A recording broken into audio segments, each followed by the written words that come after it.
மாற்றம் ஒன்றே மாறாதது, அந்த மாற்றம் எம்மிலிருந்தே மலரட்டும். அன்பார்ந்த உறவுகளுக்கு வணக்கம். எமது சமூக மாற்றத்தில் மிக மிக முக்கியமான ஒரு பங்கு வகிக்குது அப்படின்னா அது கல்வி அப்படின்னு நம்ம எல்லாருமே சொல்லுவோம். அது உண்மையும் கூட.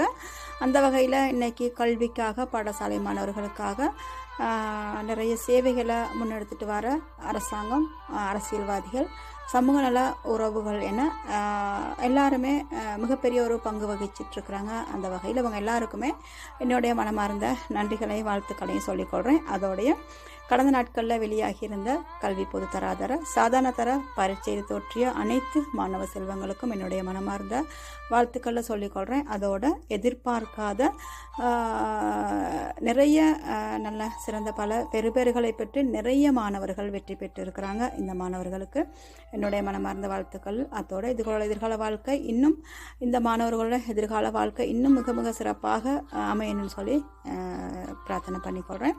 அதோடைய இன்னைக்கில் நினைத்த எதிர்பார்த்த பெறுபேறுகள் பெறாத மாணவர்கள் நிறைய பேர் இருக்கிறாங்க. இந்த மாணவர்களோட அடுத்த கட்டமாக நாம் என்ன செய்ய போகிறோம் அப்படிங்கிற ஒரு கேள்வி இதில் இந்த மாணவர்கள் என்ன செய்ய போகிறாங்க, இந்த மாணவர்களை சார்ந்த பெற்றோர்கள், அதிபர், ஆசிரியர்கள் இவங்க எந்த மாதிரிக்க ஒரு முடிவுகள் எடுக்க போகிறாங்க அப்படிங்கிற ஒரு கேள்வி எல்லாரும் மத்தியில் இருக்குது.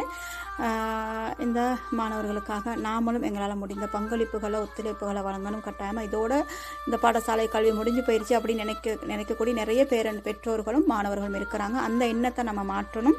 இதுதான் முதலாவது படி. எங்களோட இன்னும் நிறைய தூரம் நம்ம கடந்து போகிறதுக்கு இருக்குது. அதுக்கான சந்தர்ப்பங்களும் சூழ்நிலையும் நிறையவே இருக்குது.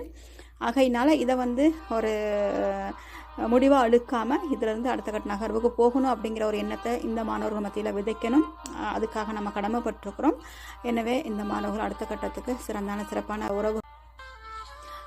எனவே இந்த மாணவர்களுக்கான ஒத்துழைப்பு பங்களிப்புகளை நாமளும் வழங்கி இந்த மாணவர்களையும் சிறந்த மாணவர்களை உருவாக்கும். எதிர்காலத்தில் ஒரு சிறப்பான கல்வி வாழ்க்கை கல்வி மூலமாக நல்ல ஒரு வாழ்க்கை கிடைக்கணும். அதுக்கு இந்த மாணவர்களுக்கான உதவிகளை நாமும் செய்தால் நல்லாயிருக்கும். ஏன்னா இந்த மாணவர்களும் இதுலேயும் சளைச்சவர்கள் இல்லை. இவர்களையும் மற்ற மாணவர்கள் போல இந்த சமூகத்தில் உருவாக்க வேண்டிய கடமையும் கடமைப்பாடும் எங்கள் எல்லாருக்குமே இருக்குது அப்படிங்கிற நம்ம எல்லாரும் தெரிஞ்ச விடையும்.